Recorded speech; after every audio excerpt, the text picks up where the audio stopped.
Hello everyone, this is Sindhu and welcome to my YouTube channel. ఈరోజు మనం ఈ వీడియోలో క్లాస్ 9కి సంబంధించి ఏదైతే ఫ్రెంచ్ రెవల్యూషన్ టాపిక్ ఉందో దాని గురించి కంప్లీట్గా ఈ వీడియోలో అయితే మనం డిస్కస్ చేయబోతున్నాము. ఆల్రెడీ ఫ్రెంచ్ రెవల్యూషన్కి సంబంధించిన ఫస్ట్ పార్ట్ని అయితే అప్లోడ్ చేయడం జరిగిందండి. ఎవరైనా మీరు ఆ పార్ట్ చూడకుండా ఈ పార్ట్ చూస్తుంటే ఫస్ట్ ఆ పార్ట్ కంప్లీట్ చేసిన తర్వాత ఈ పార్ట్ చూడండి, ఎందుకంటే అదొక ఇంట్రొడక్షన్ పార్ట్, ఇది కంటిన్యూషన్ పార్ట్. మీకు ఈ పార్ట్ అర్థం అవ్వాలి అని అంటే ఫస్ట్ అది చూసిన తర్వాత మీకు క్లారిటీ అనేది వస్తుంది. సో మీకు పార్ట్ 1కి సంబంధించిన వీడియో లింక్ అయితే డిస్క్రిప్షన్ బాక్స్లో ఇవ్వడం జరుగుతుంది. సో మీరు ఆ డిస్క్రిప్షన్ బాక్స్లో క్లిక్ చేసి ఆ వీడియోని అయితే మీరు వాచ్ చేయొచ్చు. వితౌట్ ఎనీ లేట్ మీరైతే ఈ వీడియోకి ఒక లైక్ చేసేసి మన ఛానల్కి అయితే సబ్స్క్రైబ్ చేసేసేయండి. మీకు సోషల్కి రిలేటెడ్ కానీ డిఎస్సి టెట్కి రిలేటెడ్ కానీ ఏవైతే చాప్టర్స్ కావాలో ఇంగ్లీష్ మీడియం రిలేటెడ్ కంటెంట్ వాళ్ళు కింద కామెంట్ బాక్స్లో అయితే కామెంట్ చేసేయచ్చండి. ఆ రిలేటెడ్ టాపిక్ మీద నేను వీడియోస్ అయితే మీకు ప్రొవైడ్ చేయగలుగుతాను. సో వితౌట్ ఎనీ లేట్ మనమైతే వీడియోని స్టార్ట్ చేసేద్దాం. ఈ పార్ట్ కంటిన్యూ చేసే ముందు మీకు ఒక జస్ట్ క్విక్ రీక్యాప్ అయితే నేను ఇస్తానండి. సో ఈ టాపిక్ నేమే మనకి ఫ్రెంచ్ రెవల్యూషన్, అంటే ఫ్రాన్స్లో జరిగిన రెవల్యూషన్ గురించి మనం ఇక్కడ డిస్కస్ చేయబోతున్నాం. అసలు రెవల్యూషన్ అనేది ఎందుకు జరిగింది, ఎలాంటి పరిస్థితుల మధ్య జరిగింది, అసలు ఆ టైంలో సొసైటీ అనేది ఎలా ఉంది, పీపుల్ ఎలాంటి ఆక్యుపేషన్స్ ఫాలో అయ్యేవాళ్ళు, ఏం చేసి వాళ్ళ లైవ్లీహుడ్ అనేది పెంచుకునేవాళ్ళు, అండ్ ఎలాంటి ట్యాక్సెస్ కలెక్ట్ చేసేవాళ్ళు, ఆ టైం పీరియడ్లో ఏ డైనాసిటీ రూల్ చేస్తోంది, ఆ కింగ్ ఎవరు, తను ఎలాంటి అడ్మినిస్ట్రేషన్ చేసేవాడు అనే దాని గురించి మనం కంప్లీట్గా ఫస్ట్ వీడియోలో డిస్కస్ చేసేసాము. మనకి ఫ్రాన్స్లో కింగ్ వచ్చి లూయిస్ 16 ఉన్నారండి. సో క్వీన్గా వచ్చి మనకి మేరీ యాంటియోనేట్ అయితే ఉన్నారు. ఈ టైం పీరియడ్లో ఫ్రెంచ్ సొసైటీ అనేది 3 పార్ట్స్గా డివైడ్ అయింది. సో ఫస్ట్ ఇది వచ్చి clergy, nobility and third estate. So clergy నోబిలిటీకి ఉండే అంత ప్రివిలేజెస్ థర్డ్ ఎస్టేట్ పీపుల్కి ఉండేవి కాదు. సో వీళ్ళు rich people as well as కింగ్కి అత్యంత సన్నిహితులుగా ఉండేవాళ్ళు. సో వీళ్ళ మీద ఎక్కువ ట్యాక్సెస్ ఉండేవి కాదు. సో ట్యాక్స్ బర్డెన్ అంతా మనకి థర్డ్ ఎస్టేట్ పీపుల్ ఎవరైతే కామన్ పీపుల్ ఉన్నారో వాళ్ళ మీద పడడం వల్ల సో పీపుల్లో ఒక రకమైన కింగ్ పట్ల రెవల్యూషనరీ థాట్స్ రావడము, అండ్ వాళ్ళు ఎలాంటి ప్రాబ్లమ్స్ ఫేస్ చేస్తున్నారు అని చూడకుండా వాళ్ళ మీద కంప్లీట్గా ట్యాక్స్ బర్డెన్ వేసేసిన లూయిస్ 16 మీద వాళ్ళు ఎలాంటి యాక్షన్ తీసుకున్నారు అనేది మనం చూస్తున్నామండి. సో ఇక్కడ మనకు ఈ అవుట్ బ్రేక్ రెవల్యూషనరీ బాస్టైల్ పేల్చేసింది వచ్చి మనకి 17th జూలై 1789 రోజున.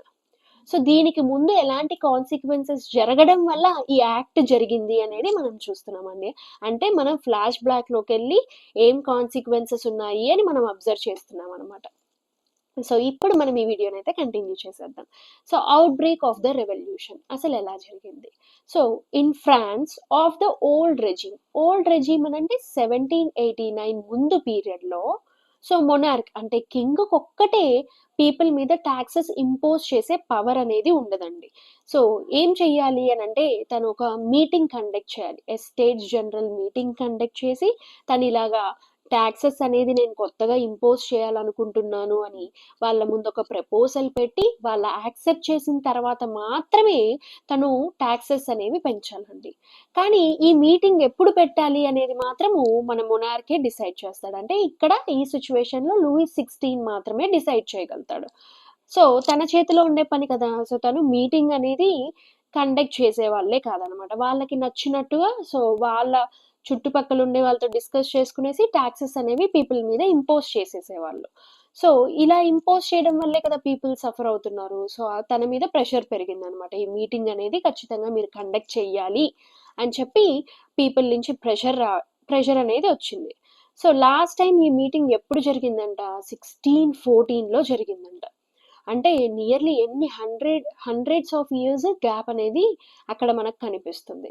సో ప్రెషర్ పెరిగే కొద్దీ ఏం చేశాడు అంటే లూయిస్ 16 మే 5th 1789 రోజున సో తను ఎస్టేట్ అసెంబ్లీ మీటింగ్ అయితే పెట్టాడండి. ఆ మీటింగ్ పెట్టి ఆ న్యూ ట్యాక్సెస్కి సంబంధించిన ప్రపోజల్ అయితే వాళ్ళ ముందు పెట్టడం జరిగింది.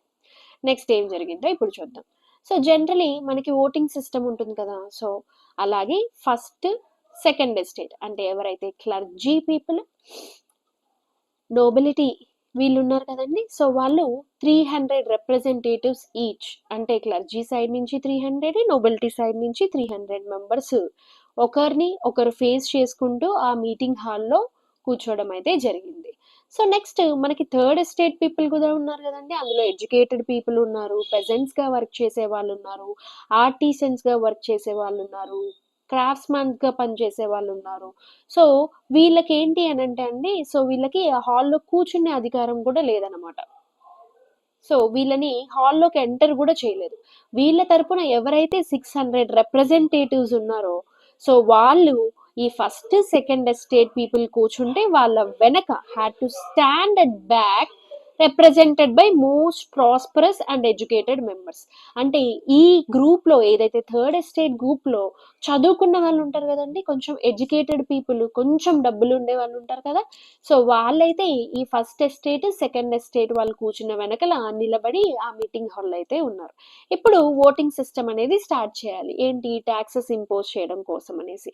సో ఇక్కడ ఓటింగ్ సిస్టమ్ స్టార్ట్ చేసే ముందు ఏం జరిగింది అని అంటే, సో వీళ్ళకి 1 ఓటు ఒక్కొక్క ఎస్టేట్ కి ఉండేదండి. సో కానీ వీళ్ళు ఏం డిమాండ్ చేశారు అంటే ఈచ్ మెంబర్ కి ఒక్కొక్క ఓట్ ఉండాలి అని చెప్పి డిమాండ్ చేశారు. దానికి వీళ్ళు అగ్రీ చేయకపోవడం వల్ల ఏం చేశారు అని అంటే, ఈ 600 మెంబర్స్ బయట వెయిట్ చేస్తున్న ఎవరైతే కామన్ పీపుల్ ఉన్నారో వీళ్ళందరూ మీటింగ్ హాల్ నుంచి వెళ్ళిపోవడం అయితే జరిగింది. సో మీటింగ్ హాల్ నుంచి వెళ్ళిపోయారు. సో ఇప్పుడు ఏం జరిగిందో చూద్దాం. So the representatives or third estate ఎవరైతే రిప్రజెంటేటివ్స్ ఉన్నారో ఆ 600 మెంబర్స్, వాళ్ళు మొత్తం ఫ్రెంచ్ నేషన్ కి వాళ్ళే మాట్లాడాలి, అంటే స్పోక్స్ మ్యాన్. సో వాళ్ళు మాట్లాడితేనే న్యాయం జరుగుతుంది అని చెప్పేసి వాళ్ళు భావించడం జరిగింది. సో 5th మేలో ఈ మీటింగ్ జరిగింది. దాని తర్వాత కొన్ని రోజులు గ్యాప్ వచ్చిన తర్వాత 20th జూన్ వీళ్ళందరూ వర్సైల్స్ లో ఉండే ఒక టెన్నిస్ కోర్ట్ లో గ్యాదర్ అయ్యారండి. సో గ్యాదర్ అయ్యి ఏం చెప్పారు అని అంటే, సో మేము ఇంకా మీదట మీరు పెట్టే రూల్స్ అయితే మేము ఫాలో అవ్వము, సో మాకు మేమే ఒక నేషనల్ అసెంబ్లీని డిక్లేర్ చేసుకున్నారు. సో అండ్ ఎప్పుడైతే ఫ్రాన్స్ కి ఒక కాన్స్టిట్యూషన్ డ్రాఫ్ట్ అయ్యే వరకు కూడా మేము ఈ కోర్ట్ నుంచి డిస్పర్స్ అవ్వము అని చెప్పేసి వాళ్ళు మాట పెట్టుకున్నారండి, అంటే మాట ఇచ్చుకున్నారు ఒకరికొకరు. అంటే అంత రెవల్యూషనరీగా మేము ముందుకెళ్తాము, సో మొనార్క్ చెప్పినట్టుగా మా మీద ట్యాక్సెస్ ఇంపోజ్ చేస్తే మేము ఇంకా మా లైఫ్ ని లీడ్ చేయలేము, సో ఖచ్చితంగా మా మొనార్క్ పవర్ అనేది కాన్స్టిట్యూషన్ కి లిమిట్ చెయ్యాలి అని చెప్పి ఆ రోజున వాళ్ళు ఒకరికొకరు ప్రామిస్ చేసుకున్నారండి. సో దీన్నే మనం టెన్నిస్ కోర్ట్ ఓత్ గా చెప్పుకుంటాం. నెక్స్ట్ ఏం జరిగిందో చూద్దాం. సో ఇలాగా రెవల్యూషనరీ ఐడియాస్ తీసుకొచ్చిన ఇంపార్టెంట్ పీపుల్లో మనకు మీరాబు ఒకరు, అబిసియస్ ఒకరు. సో మీరాబు అంటే ఇతను, సో ఇతను నోబెల్ ఫ్యామిలీకి చెందినవాడైనా సరే కానీ, సో ఈ ఫ్యూడల్ ప్రివిలేజెస్ కలిగిన సొసైటీ అనేది ఉండకూడదు, ఎవరైతే బర్త్ ప్రివిలేజెస్ ఉంటున్నాయో ఎంజాయ్ చేస్తున్నారో సో అవి మాత్రం ఉండకూడదు అని కన్విన్స్ అయిన పర్సన్ గా మనం మీరాబుని చెప్పుకుంటాం. ఇతను పవర్ఫుల్ స్పీచెస్ రాసేవాడు, స్పీచెస్ క్రౌడ్ లో చెప్పేవాడు, పీపుల్ ని ఎన్లైట్ చేసేవాడు అనమాట. సో అబిసిఎస్ అయితే ఇతను జనరలీ ప్రీస్ట్, అంటే లైక్ ఆ టైం పీరియడ్ లో అక్కడ క్రిస్టియన్స్ ఉంటారు కదండి, సో వాళ్ళకి ఒక హెడ్ టైప్ లో. సో ఇతను ఒక ఇన్ఫ్లుయెన్షియల్ పాంప్లెట్ ని కూడా రాశాడండి. సో అది వాట్ ఈస్ థర్డ్ ఎస్టేట్ దాని పేరు. సో మనకి చాలా ఎగ్జామ్స్ లో ఈ క్వశ్చన్ అయితే రావడం జరుగుతుంది, who wrote the influential pamphlet called what is the third estate అని చెప్పి మనం అక్కడ అబిసిఎస్ పెట్టాలి. సో ఇంతకు ముందు నేను టెన్నిస్ కోర్ట్ ఓట్లో డిస్కస్ చేశాను కదండి, ఇక్కడ సో ఇలాంటి డెమోక్రటిక్ ప్రిన్సిపల్స్ పీపుల్లోకి ఎన్లైట్ అవ్వడానికి రొసాయ్ అనే పర్సన్ రాసిన బుక్ అండి ద సోషల్ కాంట్రాక్ట్. ఈ మూడు చాలా important. So Mirabeau and Rousseau రాసిన the social contract book, what is third pamphlet, what is third estate అని మన అబిసిఎస్ రాసిన పాంప్లెట్ కూడా చాలా ఆ టైం పీరియడ్ లో చాలా ఫేమస్ అయ్యి పీపుల్ ని ఇన్ఫ్లుయెన్స్ చేశారు అనేది మనం చెప్పుకోవచ్చు. మన థర్డ్ ఎస్టేట్ పీపుల్ ఏమో సో ఇలాంటి టెన్నిస్ కోర్ట్ ఓట్ చేసుకొని సో ఒక నేషనల్ అసెంబ్లీని ఫామ్ చేసుకున్నారు. ఇలాంటి టైం పీరియడ్లో అక్కడ ఉండే పీపుల్ పరిస్థితి, కామన్ పీపుల్ పరిస్థితి ఎలా ఉందో ఒక్కసారి మనం చూద్దాం. సో ఇక్కడ సివియర్ వింటర్, సో చాలా చలి ఎక్స్ట్రీమ్గా ఉందండి ఆ టైం పీరియడ్లో. ఇది బ్యాడ్ హార్వెస్ట్కి దారి తీసింది. సో బ్యాడ్ హార్వెస్ట్ అంటే ఆబ్వియస్గా ఏమవుతుంది, సో అక్కడ మనకి గ్రెయిన్స్ అనేవి రావు. సో డిమాండ్ ఏమో ఎక్కువగా ఉంది, ఆబ్వియస్గా ఏమవుతుంది, ప్రైస్ అనేది అంతే రేంజ్లో బాగా పెరిగిపోయింది. So price of bread rose, often bakers exploited the situation and hoarded supplies. So ఏదైతే సప్లై ఉందో దాన్ని కూడా హోల్డ్ చేసుకొని పెట్టుకున్నారు, ఇంకా ప్రైస్ పెరుగుతుంది అని చెప్పేసి. ఇలా కామన్ పీపుల్ ఆకలికి బాధపడుతూ బేకరీ దగ్గర చాలా అవర్స్ లాంగ్ క్యూలో ఉండేవాళ్ళండి. సో ఏదైతే బాగా కోపం చెందిన అక్కడ ఉండే ఉమెన్ కానీ ఎవరైతే కామన్ పీపుల్ ఆ ఆకలికి తట్టుకోలేక అక్కడ ఉండే షాప్స్ని మొత్తం కొలాప్స్ చేసేసారు. అదే సేమ్ టైంకి కింగ్ ట్రూప్స్ అంటే గ్రూప్ ఆఫ్ సోల్జర్స్ని ప్యారిస్ సిటీలోకి పంపించాడు అనే ఒక రూమర్ బాగా పీపుల్లో స్ప్రెడ్ అయిపోయింది.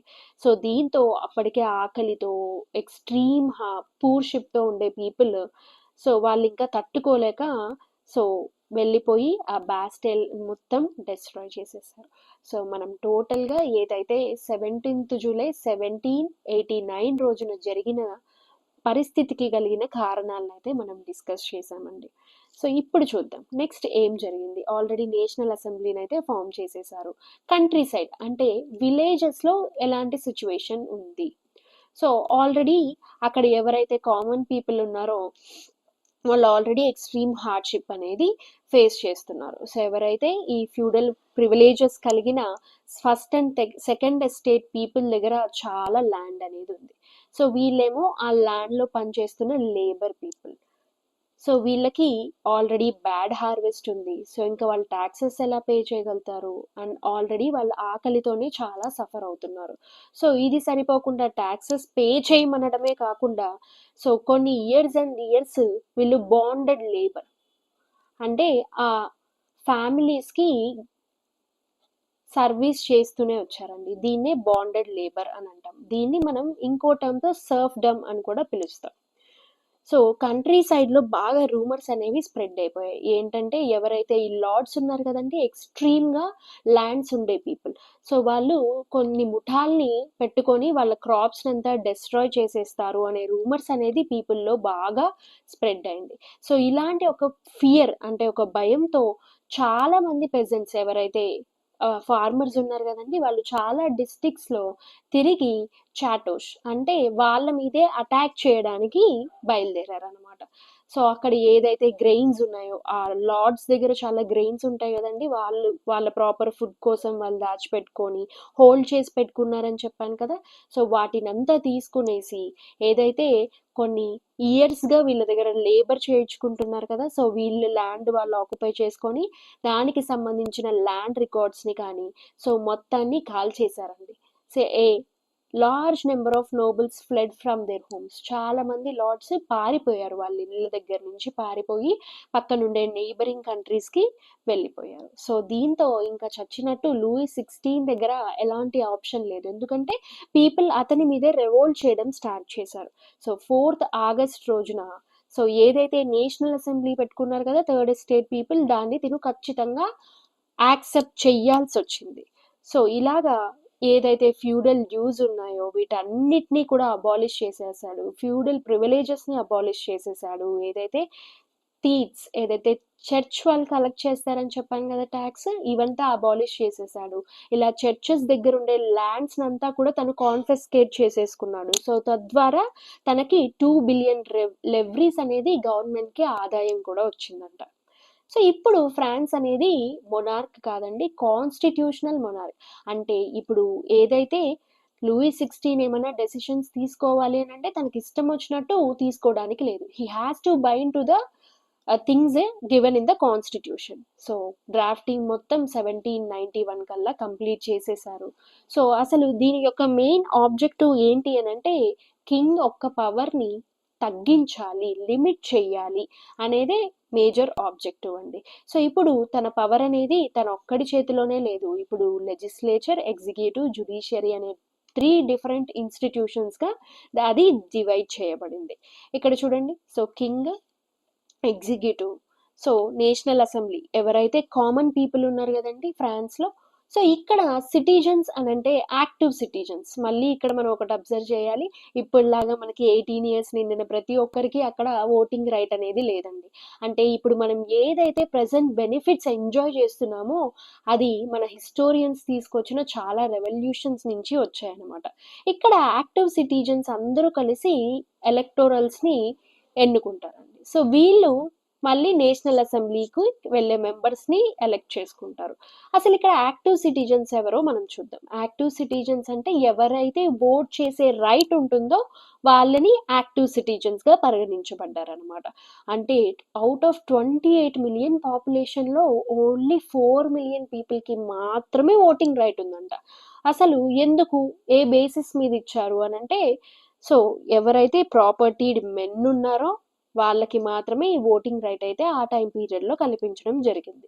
దీంతో పాటు ఎవరైతే 3 days ఆఫ్ లేబర్ వేజ్ అంటే మన సంపాదనలో మినిమంగా 3 days ఆఫ్ మన లేబర్ని ట్యాక్స్గా పే చేస్తామో వాళ్ళని active సిటిజన్స్గా పరిగణించబడ్డారు.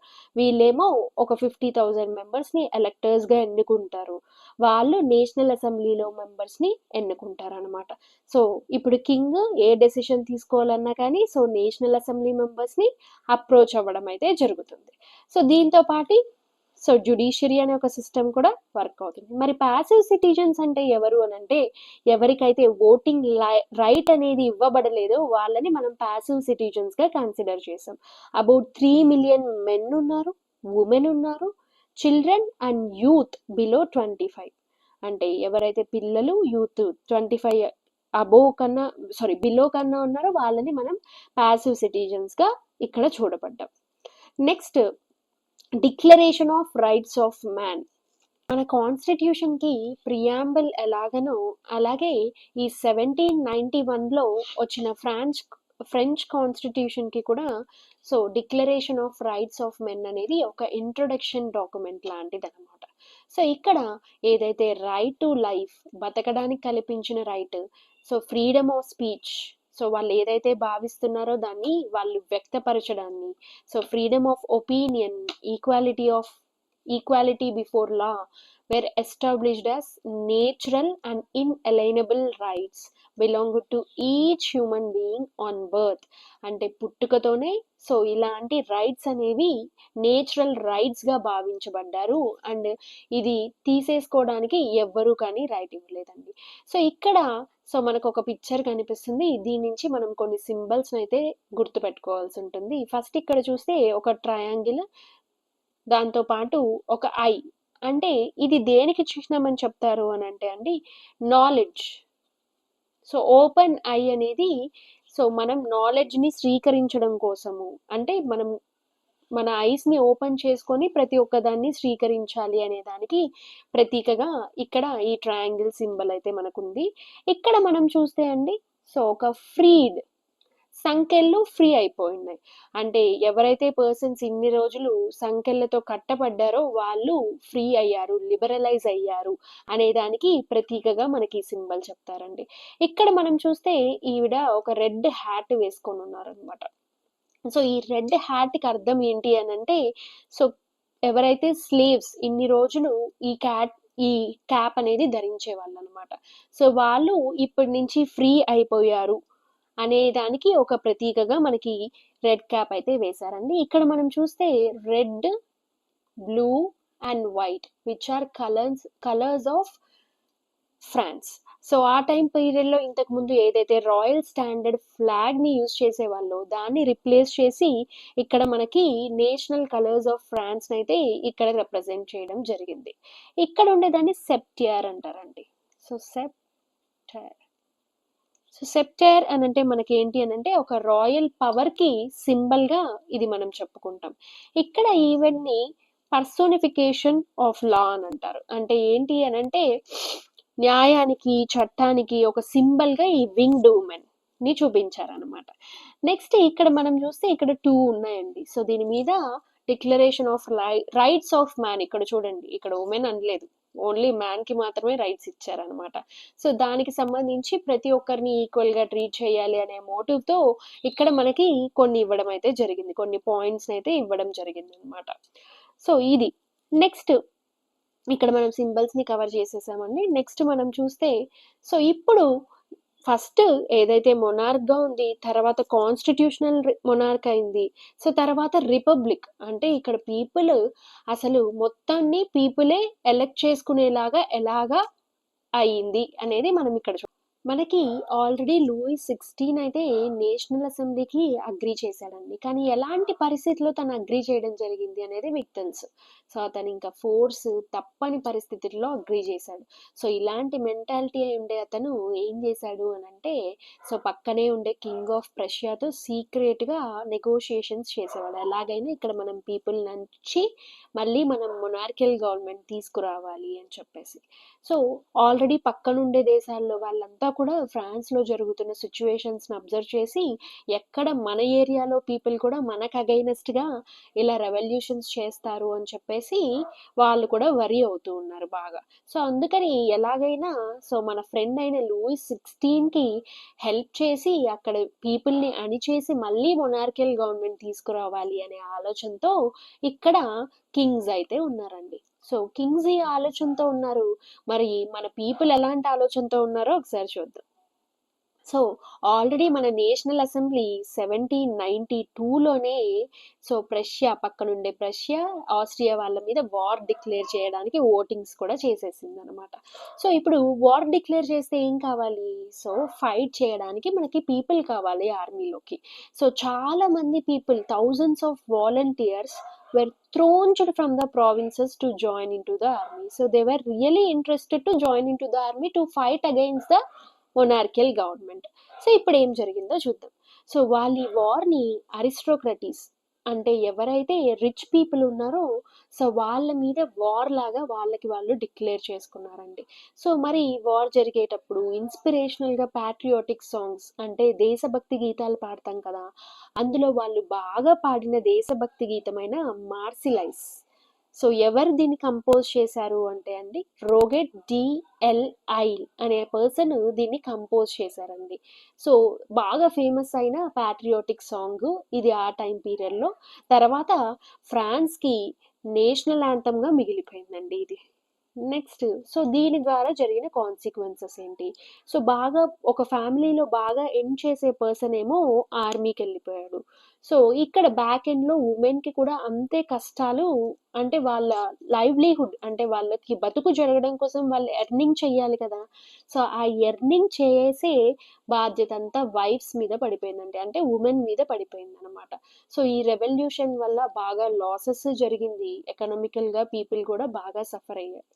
So many of them felt that చాలా మంది ఏం ఫీల్ అయ్యారంటే ఏదైతే 1791లో వచ్చిన constitution so only richer sessions of the సొసైటీకి మాత్రమే పొలిటికల్ రైట్స్ ఇచ్చింది. ఇక్కడ ఉమెన్ ఇగ్నోర్ చేసింది.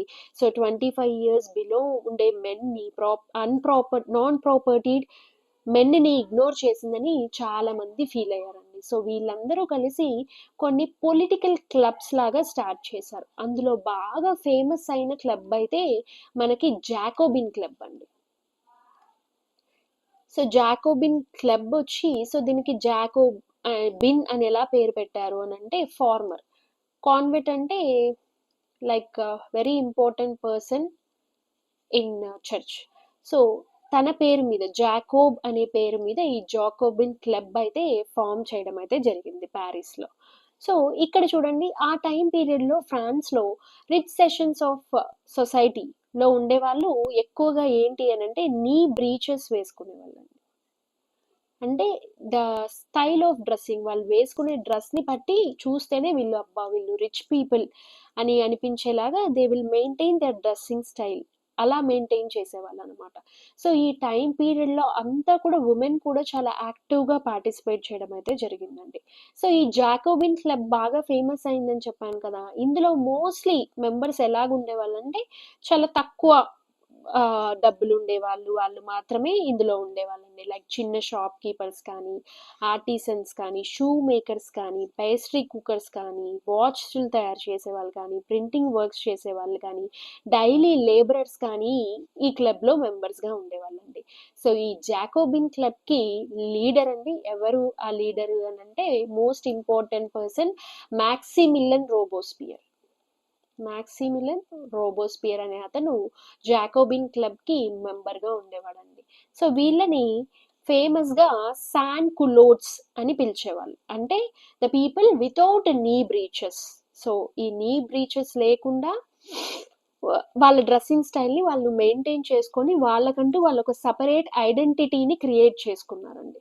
తర్వాత ఏం జరిగిందో చూద్దాం. సో ఇక్కడ ఈవెన్ ఉమెన్ అనే వాళ్ళ యాక్టివ్గా పార్టిసిపేట్ చేసినా కానీ సో ఉమెన్కి పెద్దగా గుర్తింపు అయితే లేదండి. సో ఇక్కడ చూడండి, it is one of the rarest paintings, ఒక ఉమెన్ ఆర్టిస్ట్ వేసిన పెయింటింగ్ అండి. సో మనం జనరల్గా కూడా మన దేశ మాత అని అంటే ఎవరిని చెప్పుకుంటాము, మన భరతమాతని చెప్పుకుంటాం కదండి. అలాగనే సో ఉమెన్ని ఒక ఫ్రీడమ్కి చిహ్నంగా పీపుల్ ఆ రోజు భావించే వాళ్ళండి. సో అలాగనే సో ఇక్కడ ఈ పెయింటింగ్ అనేది female allegory of liberty, freedom కావాలి అని చెప్పి ఒక ఐడియాని సింబలైజ్ చేసేలాగా ఈ పెయింటింగ్ అయితే మనకి ఉండడం జరిగింది. సో ఈ జాకోబిన్స్ అందరూ కలిసి ఎవరైతే లెస్ ప్రాస్పరస్ అంటే తక్కువ డబ్బులు ఉండే వాళ్ళు ఉన్నారు కదా సొసైటీలో, వాళ్ళే ఈ జాకోబిన్ క్లబ్స్లో మెంబర్స్ అని మనం ఆల్రెడీ చెప్పుకున్నాం. సో వీళ్ళందరూ కలిసి ఇన్స్కర్షన్ అంటే ఏంటి అని అంటే ఎదుటి వాళ్ళ మీద దాడి చేయడాన్ని వీళ్ళు ప్లాన్ చేశారండి. So a number of Parisians who were angered by short supplies. So supply లేదు, ఫుడ్ కొనుక్కోవాలంటే చాలా హైయెస్ట్ ప్రైస్ ఉంది. సో ఇలాంటివి భరించి 1792లో ఈ జాకోబిన్స్ ఎవరైతే జాకోబ్ బిన్ క్లబ్లో ఉండే మెంబర్స్ అందరూ కలిసి ఇన్సర్క్షన్ ప్లాన్ చేశారండి. సో ఆగస్టు 10th రోజున సో వాళ్ళు ట్యూలిన్స్ ఏదైతే ప్యాలెస్ ఉందో ఆ ప్యాలెస్లో కింగ్స్కి సంబంధించిన గర్డ్స్ని వాళ్ళని చంపేసి సో కింగ్ని కూడా చాలాసేపు హోస్టేజ్ అంటే వాళ్ళు అలాగే బంధించి ఉంచారండి. తర్వాత అసెంబ్లీ ఓట్ చేసి రాయల్ ఫ్యామిలీని మొత్తం జైల్లో పెట్టింది. ఎలక్షన్స్ అనేవి స్టార్ట్ చేసింది మెంబర్స్కి. ఏదైతే న్యూగా ఎలక్ట్ చేయబడిన అసెంబ్లీని కాన్వెన్షన్ అని పిలవడం స్టార్ట్ చేశారండి. ఇక్కడ మనకి మేజర్గా వచ్చిన చేంజెస్ ఏంటి అని అంటే మనకి కాన్స్టిట్యూషన్ ఆఫ్ 1791 అనేది 25 years ప్రాపర్టీడ్ మెన్కి మాత్రమే ఓటింగ్ రైట్ ఇచ్చింది. ఇక్కడ 21 years దాటిన వాళ్ళు ఎయిదర్ వాళ్ళకి ప్రాపర్టీ ఉన్నా లేకపోయినా వాళ్ళకి రైట్ టు ఓట్ ఫెసిలిటీ అయితే మనకి ఈ జాకోబిన్ గవర్నమెంట్ ఎన్నికైన గవర్నమెంట్ కాన్వెన్షన్ ఏదైతే ఉందో ఆ రైట్ అనేది వాళ్ళకి ఇచ్చిందండి. సో 1792 అంటే 21st సెప్టెంబర్ 1792 కాలం నాటికి కంప్లీట్గా మొనార్క్ అనేది అబాలిష్ అయిపోయి మనకి రిపబ్లిక్ అనేది ఫామ్ అయిందండి. అసలు రిపబ్లిక్ ఫామ్ అయింది బాగానే ఉంది. మనకి ఇక్కడ లూయిస్ 16 అండ్ క్వీన్ మేరీ యాంటోనేట్ ఉన్నారు కదా. సో వీళ్ళని ఏం చేశారు అని అంటే అండి, ప్లేస్ డి లా కాన్కోర్డ్ అనే ప్లేస్ దగ్గర వీళ్ళని ఉరి తీయడం అయితే జరిగిందండి. సో ఫస్ట్ లూయిస్ 16 అయితే ఉరి తీసేశారు. దాని తర్వాత వెంటనే మేరీ యాంటోనేట్ని కూడా ఈ ప్లేస్లో మనకి ఉరి తీయడం జరిగింది. Still we have this place in the Paris. ఇప్పుడు నెక్స్ట్ మనకు కొత్తగా వచ్చిన government already Jacobin club government అయిన మ్యాక్సిమిలియన్ రోబోస్పియర్ అండి. సో వీళ్ళకి హెడ్ ఉన్నాడు కదా. సో ఇతను 1793లో సో ఫ్రాన్స్ నేషన్కి హెడ్గా ఎన్నికవ్వబడ్డాడు. సో ఇతని పీరియడ్ని జస్ట్ 1 year రూల్ చేశాడండి. కానీ ఇతని పీరియడ్ని రీన్ ఆఫ్ టెర్రర్ అంటే సో టెర్రర్ చూపించేశాడండి. అంటే చాలా సివియర్ పనిష్మెంట్ ఇచ్చేవాడు అనమాట. సో తను చెప్పిందే చెయ్యాలి, ఎవరైతే తనకు అగైనెస్ట్గా వెళ్తున్నారో వాళ్ళని సివియర్ పనిష్మెంట్ ఇచ్చి చంపించేయడము ఇలా చేశాడండి. సో చాలా సివియర్ కంట్రోల్ పనిష్మెంట్ అనే పాలసీతో తను ముందుకెళ్ళాడు. సో ఎవరైతే ఎక్స్ నోబుల్స్ ఉంటారు కదండి, సో క్లర్జీ నోబుల్ పీపుల్ వాళ్ళు ఉంటారు కదా. సో వాళ్ళ పార్టీ మెంబర్స్ అయినా సరే ఎవరైతే తన మెథడ్స్కి అపోజ్గా మాట్లాడతారో వాళ్ళని వెంటనే అరెస్ట్ చేసేసి సో తను చంపించేసేవాడండి. సో ఎప్పుడైతే ఈ కోర్ట్ ట్రిబ్యునల్కి పంపిస్తారో అక్కడ వాళ్ళు తప్పు చేశారని తెలిసిందే వెంటనే వాళ్ళని గ్యులిటెన్ అంటే సో చంపించబడేవాడు. గులిటెన్ అంటే ఇది ఒక డివైస్ అండి, రెండు పక్కన బ్లేడ్స్ ఉంటాయి. ఇలా మనం ఆల్రెడీ సినిమాస్లో చాలా చోట్ల చూసే ఉంటారు ఈ గులిటెన్ డివైస్ని. సో ఇతను వేజెస్ కూడా ఇంతే ఉండాలి, ప్రైసెస్ అనేవి ఇంతే ఉండాలి అని చెప్పేసి లాస్ అయితే ఇంపోజ్ చేశాడండి. ఇక్కడ ఫిక్స్డ్ ప్రైజెస్ పెట్టడం వల్ల గవర్నమెంట్ చాలా మంది ఏంటి అని అంటే సో ఏదైతే వాళ్ళ సప్లైస్ని అమ్ముకోవడం కోసము ఆ ప్లేస్లో కాకుండా వాళ్ళ గ్రెయిన్స్ అనేవి ట్రాన్స్పోర్ట్ కూడా చేసుకునే వాళ్ళండి. The use of more expensive wheat ఫ్లోర్ని మొత్తంగా స్టాప్ చేశాడు. అండ్ ప్రతి ఒక్కరూ ఈక్వల్గానే బ్రెడ్ లోఫ్ హోల్ వీట్తో తయారు చేసిన బ్రెడ్ లోఫే తినాలి అనే ఒక సివియర్ రూల్స్ని అయితే దీన్ని ఇంపోజ్ చేయడం జరిగిందండి.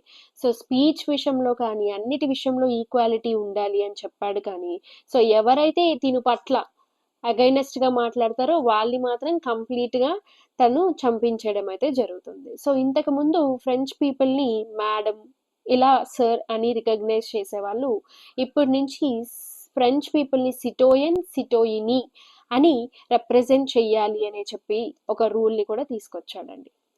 ఈ రోబోస్పియర్ పెట్టిన రూల్స్కి తన సపోర్టర్స్ కూడా ఫుల్గా అపోజ్ అయిపోయారండి. సో తన పట్ల ఒక నెగిటివ్ ఫీలింగ్ పెంచుకొని సో చివరికి 1794లో అతని చంపేయడం అయితే జరిగిందండి. సో ఇప్పుడు మనకేమో ఫస్ట్ ఫ్రాన్స్ మొనార్క్గా ఉండింది, తర్వాత కాన్స్టిట్యూషనల్ మొనార్క్ అయింది, తర్వాత సో రిపబ్లిక్ అయింది.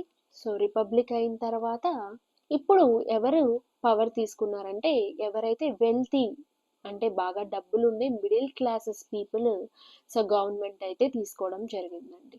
సో ఇప్పుడు కొత్త కాన్స్టిట్యూషన్ వాళ్ళు ఫ్రేమ్ చేశారు. సో అంతకుముందు ఏదైతే మ్యాక్సిమిలియన్ రోబోస్పియర్ పీరియడ్లో నాన్ ప్రాపర్టీ సెక్షన్స్కి కూడా ఓటింగ్ ఇచ్చారు కదండి, దాన్ని వీళ్ళు డినే చేశారు, వీళ్ళు అపోజ్ చేశారు. సో ఇక్కడ మనకి ఎందుకు ప్రాబ్లం వచ్చింది రిపబ్లిక్ అయిన తర్వాత అంటే కూడా పవర్ అనేది మళ్ళీ ఒకరి చేతిలోనే ఉండడం వల్ల ఈ ప్రాబ్లం అయితే వచ్చిందండి. అందుకని వీళ్ళు ఏం చేశారంటే లెజిస్లేటివ్ కౌన్సిల్స్ అనేవి పెట్టారు. So 2 legislative councils and directory. So ఇవేంటంటే సో వీళ్ళు పని చేస్తూ ఉండేవాళ్ళు, ఈ కౌన్సిల్స్తో అనుగుణంగా వీళ్ళు పని చేయాలండి. కానీ ఆఫన్ ప్రతిసారి ఏం జరిగేది అని అంటే వీళ్ళు చెప్పేదానికి వీళ్ళు అపోజ్ చేయడము, వీళ్ళు చెప్పడానికి వీళ్ళు అపోజ్ చేయడము, ఇలాంటిది కంటిన్యూస్గా జరిగి ఒక ఇన్స్టెబిలిటీ అనేది ఫ్రాన్స్లో రావడం జరిగింది. సో ఈ ఇన్స్టెబిలిటీని అవకాశంగా తీసుకొని ఒక మిలిటరీ డిక్టేటర్షిప్ అయితే ఎదిగాడండి. అతనే మనకి నెపోలియన్ బోనపార్టీ.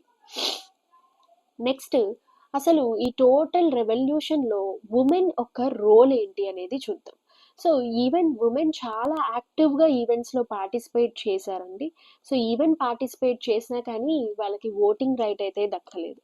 సో చాలా ఉమెన్ వచ్చి ఎవరైతే థర్డ్ ఎస్టేట్లో ఉన్నారో వాళ్ళు వర్కింగ్ ఉమెన్గా కూడా మారిపోయారు. ఎప్పుడైతే ఈ ఆర్మీకి సంబంధించి సో వాళ్ళ హస్బెండ్స్ వెళ్ళిపోవడం జరిగిందో అప్పుడు వాళ్ళు పని చేసి వాళ్ళ ఫ్యామిలీని అనేది నెట్టుకొచ్చేవాళ్ళండి. సో చాలా మంది డొమెస్టిక్ సర్వెంట్స్గా పనిచేసేవాళ్ళు ఎవరైతే వెల్తీ పీపుల్ ఉన్నారో వాళ్ళ దగ్గర.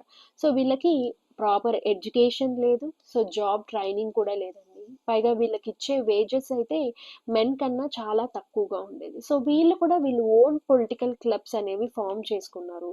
సో ఇలా నియర్లీ ఒక 60 క్లబ్స్ని న్యూస్ పేపర్స్ని అయితే వీళ్ళు స్టార్ట్ చేయడం జరిగిందండి. సో చాలా రెవల్యూషనరీ రిపబ్లిక్ ఉమెన్ ఇందులో ఫేమస్ అయ్యారు. అందులో ముఖ్యంగా మనకి ఫేమస్ అయిన విమెన్ వచ్చి ఒలింపీ డి గౌజెస్.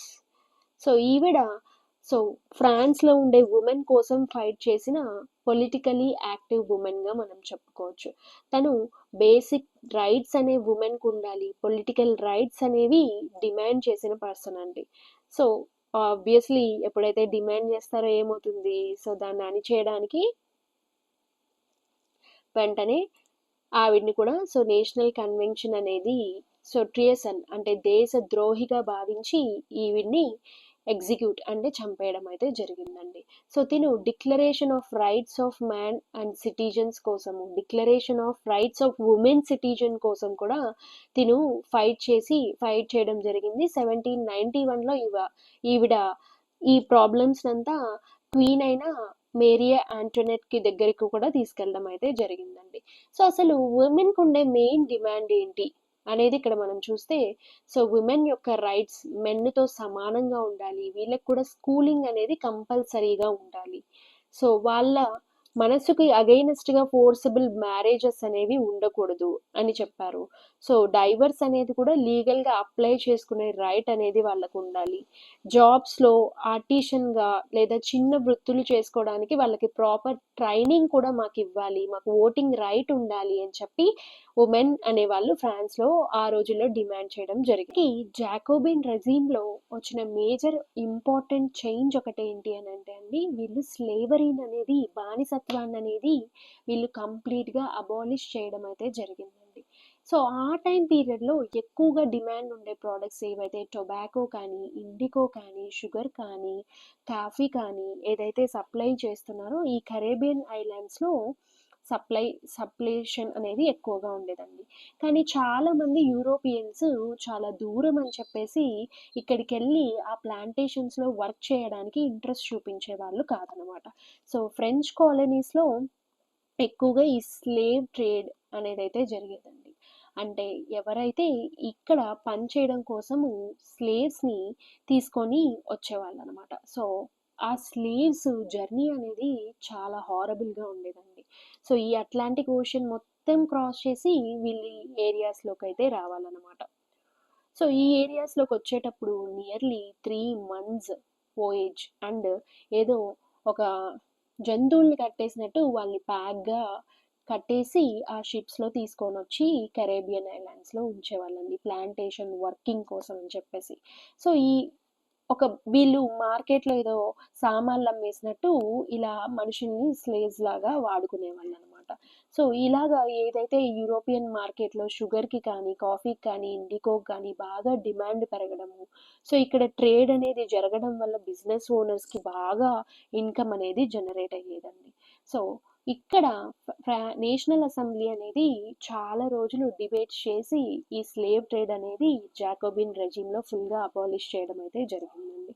సో చాలా వరకు అంతకు ముందు రెజీమ్స్లో భయపడే వాళ్ళు అనమాట. ఒకవేళ వాళ్ళకి అగైనెస్ట్గా మనం ఏమైనా చేసామంటే మోస్ట్ ఆఫ్ ద మనం చెప్పుకున్నట్టు సో ఫ్యూడల్ ప్రివిలేజెస్ ఉండేవి, క్లర్జీ కానీ, నొబిలిటీ పీపుల్ కానీ, బిజినెస్ మ్యాన్ కానీ వాళ్ళకి వచ్చే ఇన్కమ్ అంతా మోస్ట్లీ ఈ స్లేవ్ ట్రేడ్ గుండానే వచ్చేదనమాట. దాన్ని అబాలిష్ చేయడం వల్ల వీళ్ళకి డబ్బులు ఆగిపోతాయి కదా, సో అందుకని ఎవ్వరూ ధైర్యం కూడా చేయలేదు. సో నెక్స్ట్ మనం చూసుకుంటే ఆల్రెడీ మనం మాట్లాడుకున్నట్టు జాకోబిన్ రెజిమ్ తర్వాత వచ్చిన నెపోలియన్ ఎవరైతే ఉన్నారో ఇతను స్లేవరీని మళ్ళీ ఇంట్రడ్యూస్ చేయడం అయితే జరిగిందండి. సో ఇతను 1804లో ఫ్రాన్స్కి కింగ్ అవ్వడం జరిగింది. సో ఇనీషియల్గా ఇతను ఒక లిబరేటర్గా, సో పీపుల్ కోసం వచ్చిన దేవుడిలాగా పీపుల్ అయితే భావించారండి. సో కానీ ఇతనికి ఏదైతే రాజకాంక్ష అంటే పక్కనుండే ఏరియాస్ని కూడా తిను ఆక్యుపై చేసుకోవాలి అనే డిజైర్ ఏదైతే ఉందో, సో దానివల్ల క్రమేపీ పీపుల్లో ఇతని మీద కూడా నమ్మకం పోయింది. దాని తర్వాత రెవల్యూషన్ అనేది ఎలా స్టార్ట్ అయింది, సో దాని తర్వాత పక్కన ఆస్ట్రియా, ఫ్రాన్స్, బ్రిటన్ ఇక్కడ వచ్చిన మార్పులు ఏంటి, దానివల్ల ఇవన్నీ ఒక నేషన్ స్టేట్స్గా ఎలా ఆవిర్భవించాయి అనేది మనం 10th క్లాస్ ఫస్ట్ చాప్టర్ అయిన నేషనలిజం ఇన్ యూరోప్లో అయితే మనం నేర్చుకుంటాం. సో నెపోలియన్ చాలా లాస్ అయితే ఇంట్రడ్యూస్ చేశాడండి. ఫస్ట్లో నేను చెప్పినట్టుగా అతను ఒక లిబరేటర్గా ఫీల్ అయిన వాళ్ళు కొన్ని రోజుల్లోనే సో నెపోలియన్ ఆర్మీస్ అనే వాళ్ళని ఒక ఇన్వేడింగ్ ఫోర్స్గా భావించారు. తర్వాత ఇతన్ని ఎలాగా పక్కనుండే దేశాల వాళ్ళు కానీ, సో పీపుల్ కానీ తర్వాత జరిగిన కాన్సిక్వెన్సెస్ గురించి మనం నెక్స్ట్ వీడియోలో 10th class nationalism in Europe అనే టాపిక్లో అయితే మనం డిస్కస్ చేయబోతున్నాము. సో మీకు కానీ నా కంటెంట్ నచ్చినట్టయితే మన వీడియోకి ఒక చిన్న లైక్ చేసి మన ఛానల్కి అయితే సబ్స్క్రైబ్ చేసేయండి. దీనికి సంబంధించి నెక్స్ట్ కంటిన్యూషన్ టాపిక్స్ చేయడానికి నాకు కొంచెం మోటివేషన్గా ఉంటుంది. అండ్ కామెంట్ సెక్షన్లో మీకు కావాల్సిన టాపిక్స్ని అయితే కామెంట్ చేసేసేయండి. Thank you very much.